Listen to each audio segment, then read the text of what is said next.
పితా పుత్ర పవిత్రాత్మ నామమున ఆమెన్. క్రీస్తునాథుని యందు మిక్కిలి ప్రియులకు సహోదరి సహోదరులారా, ఈ వాక్య పరిచర్యకి మిమ్మందరినీ ప్రేమతో ఆహ్వానిస్తున్నాను.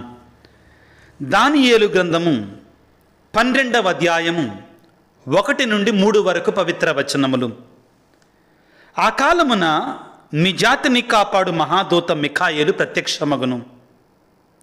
అప్పుడు విపత్కాలము ప్రాప్తించును. జాతులు పుట్టినప్పటి నుండి అంతటి విపత్కాలం ఎన్నడూను సంభవించి ఉండలేదు.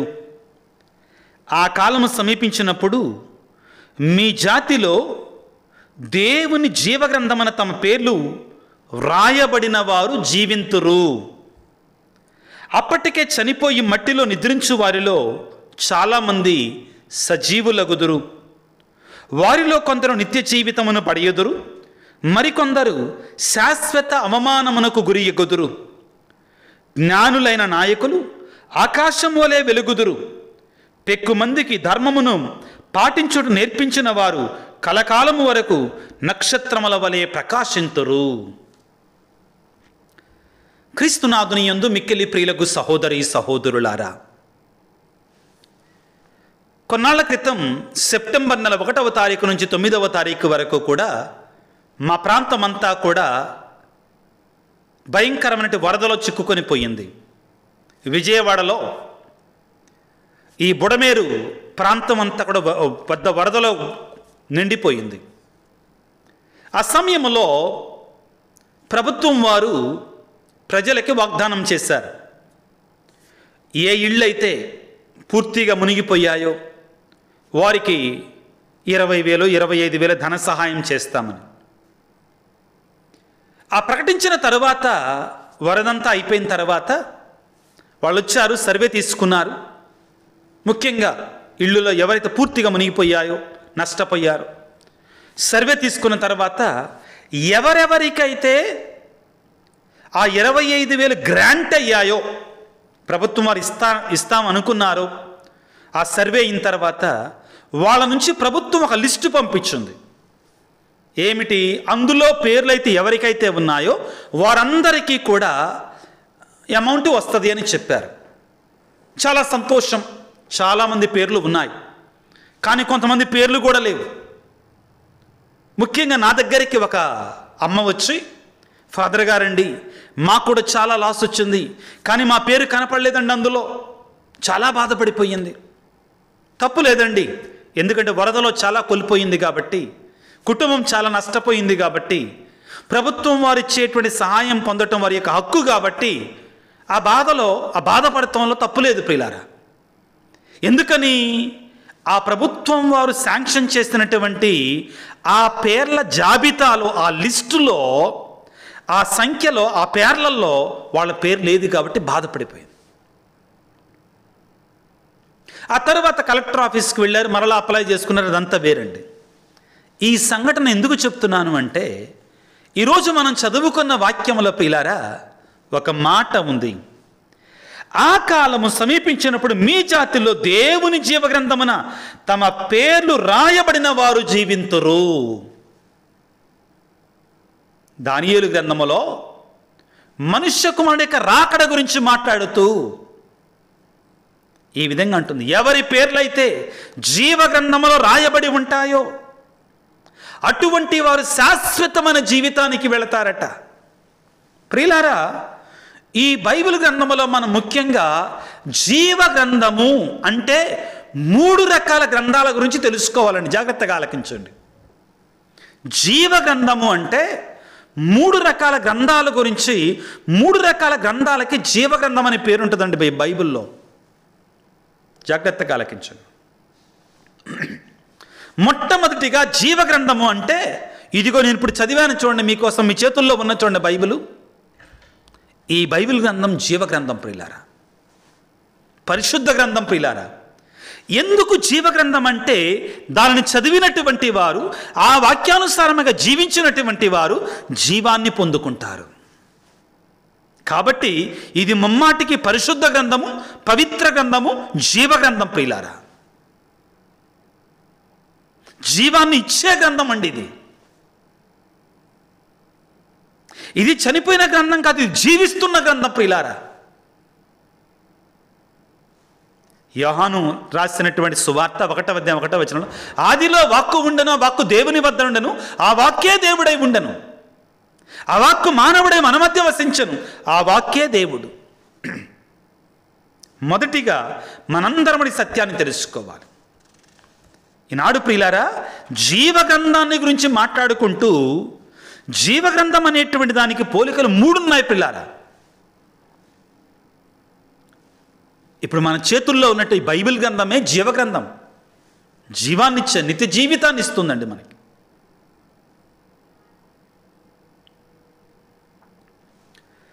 దర్శన గ్రంథము 22వ అధ్యాయం 18, 19 వచనాలు ఏమని చెప్తాయి అంటే, ఎవరైతే ఈ జీవగ్రంథములో ఉన్నటువంటి వీటిని మార్చకుండా ఉంటారో, అదేవిధంగా దాన్ని ఇతరులకు బోధిస్తారో, వారికి రక్షణ, ఆశీర్వాదం, దీవెన. దర్శన గ్రంథం 22, 18వ వచనం జాగ్రత్తగా ఆలకించండి.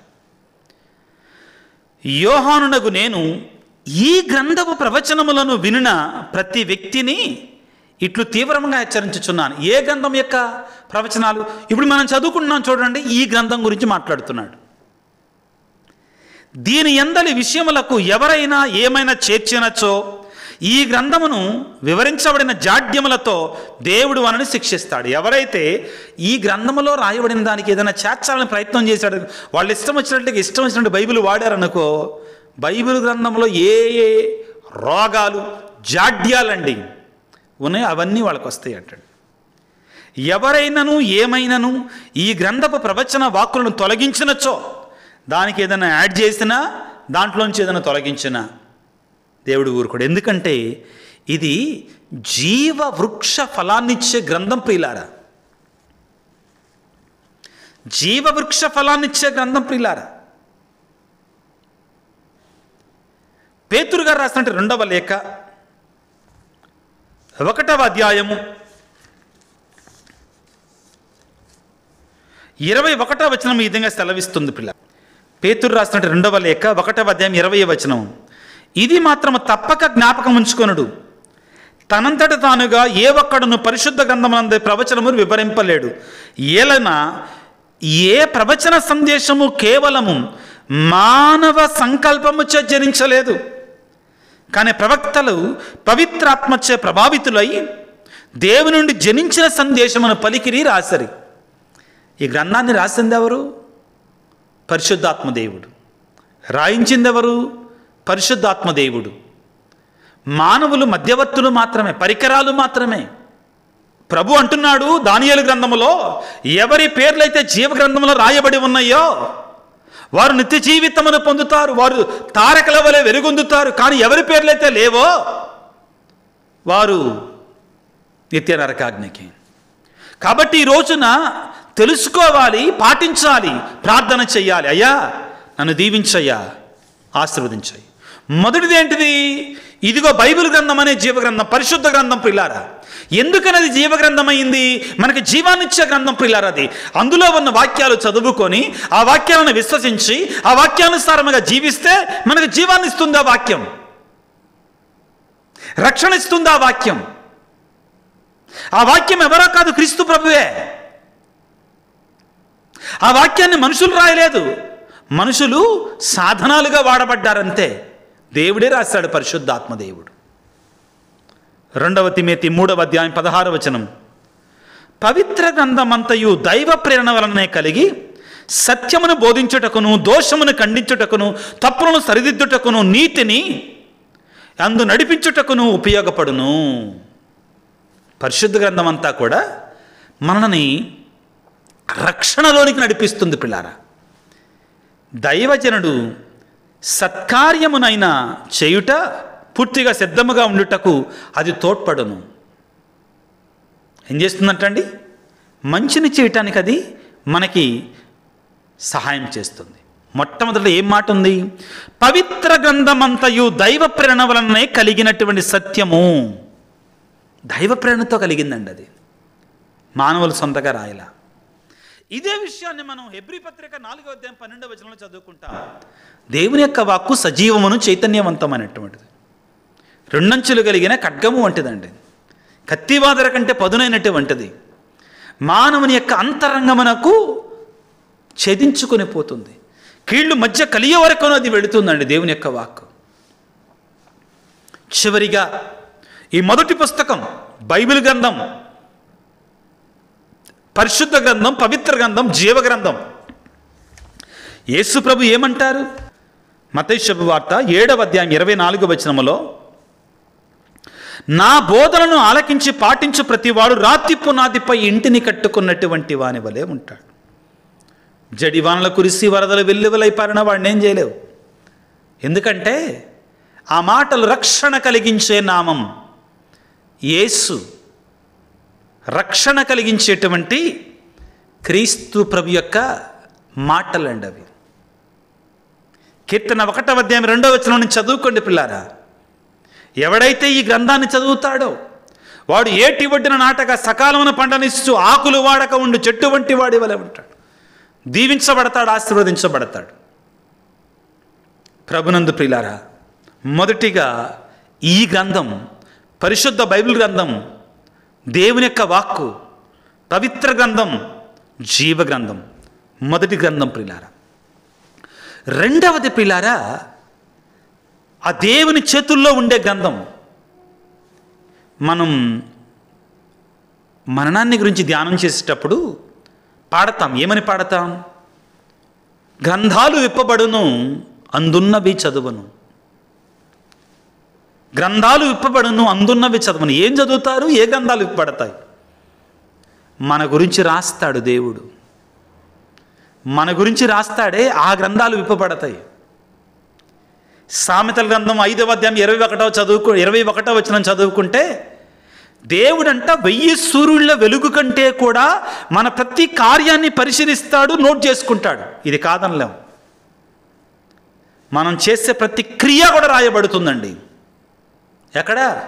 జీవగ్రంథంలో రాయబడి ఉంటుంది. మనం అనుకుంటున్నామా చీకట్లో జరిగింది కదా, ఎవడో చూడతలేదు కదా అనుకుంటున్నావా? 1000 సూర్యుల కంటే ఎక్కువ వెలుగుతో ఆయన మనందరినీ పరిశీలిసి చూస్తూనే ఉంటాడు ప్రియులారా. జీవగ్రంథంలో మనం చేసిన ప్రతి కార్యము రాయబడి ఉంటుంది. దర్శన గ్రంథం 20వ అధ్యాయం 12వ వచనాన్ని చదువుతున్నాను పిల్లారా మీకోసం. పిన్నలను పెద్దలను అగు మృతులందరూ తారతమ్యము లేకుండా ఆయన సింహాసనం ఎదుట నిలిచి ఉండుటను అప్పుడు నేను గమనించి తిని, గ్రంథములు విప్పబడెను. ఏంటిదట? గ్రంథములు విప్పబడెను. అంతటా సజీవుల గ్రంథము తెరవబడెను. గ్రంథములో రాయబడినట్లుగా వారి వారి క్రియలను బట్టి మృతులకు తీర్పు తీర్చబడెను. నా గురించి నేను మరణించిన తర్వాత యేసయ్య దగ్గర ఉన్నటువంటి గ్రంథంలో రాయబడి ఉంటాయి. క్రియల గ్రంథం అది. సజీవ గ్రంథమే, జీవ గ్రంథమే, క్రియల గ్రంథము, మన కార్యాలని రాసి ఉంచే గ్రంథం అది. మనం వెళ్ళగానే తెరచుతారు. నువ్వు ఇప్పుడు ఇచ్చేసావు, ఇప్పుడు ఇచ్చేసావు, ఇప్పుడు ఇచ్చేసావు. అదే అబ్బాయి నాకు తెలియదండి, అసలు నాకు సంబంధం లేదండి, అబ్బాయి అది కుదరదు, అబ్బాయి ఇక్కడ రాసి ఉందయ్యా, ఇక్కడ ఉంది, తప్పించుకోవడానికి కుదరదు. ఈ విషయాన్ని మనం మత్తయి శుభవార్త 25వ అధ్యాయం 35వ వచనం చదువుకుంటాం. ఎవరైతే పేదలకు సాయం చేశారో, ఆకలితో ఉన్నోడికి అన్నం పెట్టారో, బట్టలు లేనివాడికి బట్టలు ఇచ్చారో, ప్రభు అంటాడు, అబ్బాయి అమ్మాయి నువ్వు నేను ఆకలిగా ఉన్నప్పుడు అన్నం పెట్టావు, దాహంగా ఉన్నప్పుడు దాహం తెచ్చు. నేను ఎప్పుడండి? లేదు లేదు, రాసి ఉంది ఇక్కడ, తప్పించుకోవడం లేదు. నువ్వు మంచి చేస్తే మంచి అంతా రాసే ఉంటుంది. అయ్యో నాకు గుర్తులేదండి, నాకు తెలుసుగా నేను రాశాను. ఇది మనం గుర్తుపెట్టుకోవాలి.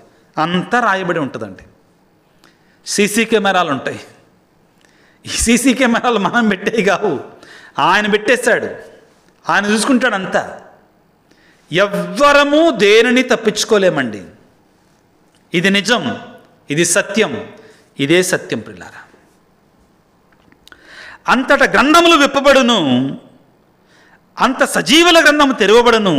గ్రంథములో రాయబడినట్లుగా వారి వారి క్రియలను బట్టి మృతులకు తీర్పు వనర్చబడును. మృతులకు తీర్పు వనర్చబడును. ఏమంటాడండి?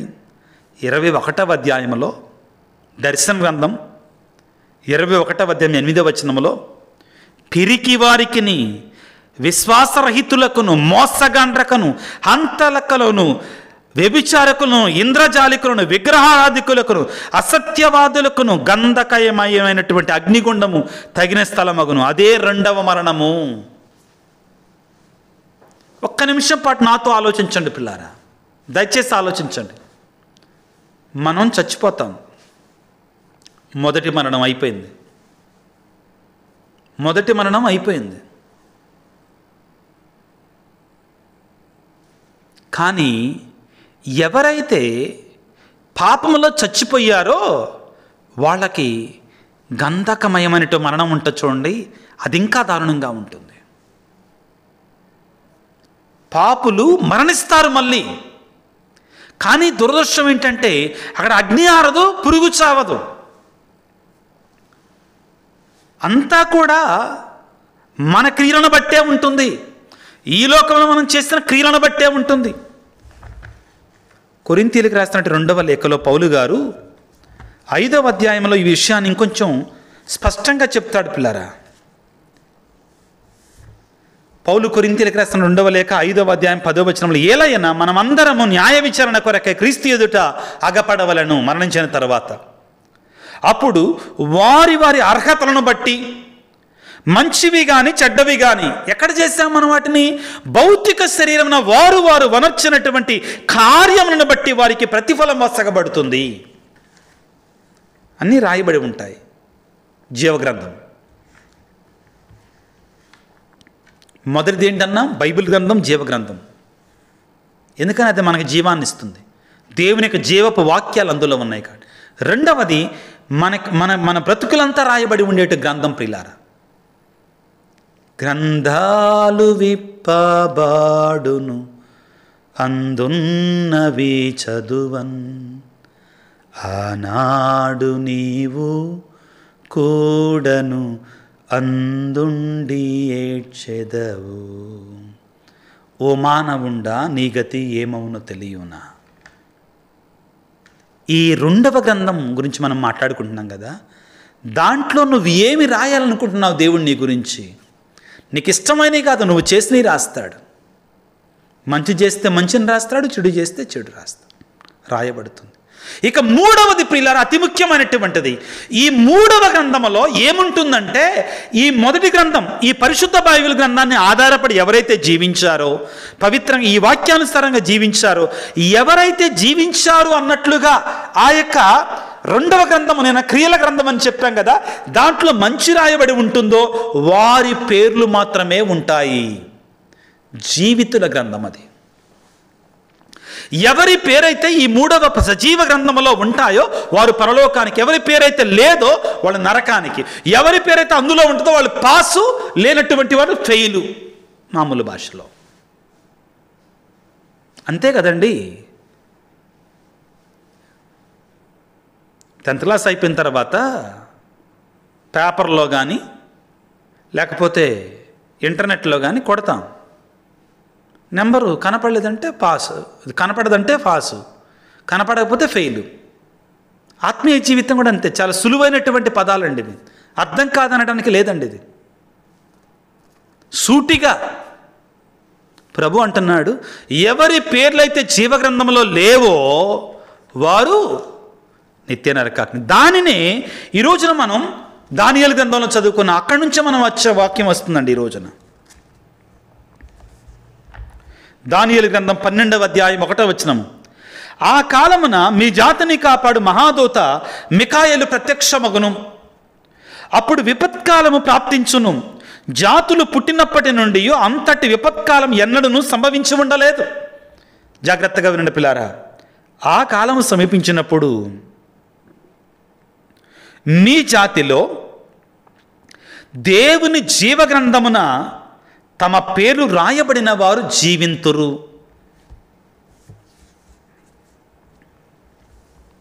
దర్శన గ్రంథం 21వ అధ్యాయంలో మనం చదువుకున్నాం కదా, 2వ మరణము అని ఉందండి. కానీ ఇక్కడ ఎవరైతే జీవగ్రంథంలో పేర్లుంటాయో వారు జీవిస్తారు, వారికి మరణం లేదు. ఇంకా వారికి మరణం లేదు. ప్రభు అంటున్నాడు, ఎవరి పేర్లైతే జీవగ్రంథంలో ఉంటాయో వారు జీవిస్తారు, దేవుని సన్నిధిలో జీవిస్తారు, పరలోక భాగ్యాన్ని పొందుకుంటారు, నిత్య సంతోషములోనికి వెళతారు. ఎవరైతే దేవుని చిత్తానుసారముగా జీవించరో వారు శాశ్వత అవమానానికి గురి అవుతారు. ఏ అవమానం అండి అది? శాశ్వతమైన అవమానానికి గురి అవుతారు. భయంకరమైన అవమానం ప్రియులారా. ఈ జీవగ్రంథాన్ని గురించి ప్రియులారా దర్శన గ్రంథంలో సుమారుగా 7-8 సార్లు రాయబడి ఉంటుందండి. దర్శన గ్రంథమే ప్రామాణికం అండి జీవగ్రంథానికి. ముఖ్యంగా పౌలు గారి లేఖల్లో 1-2 సార్లు ఉంటుంది, దానియేలు గ్రంథంలో ఉంటుంది. యేసు ప్రభు యొక్క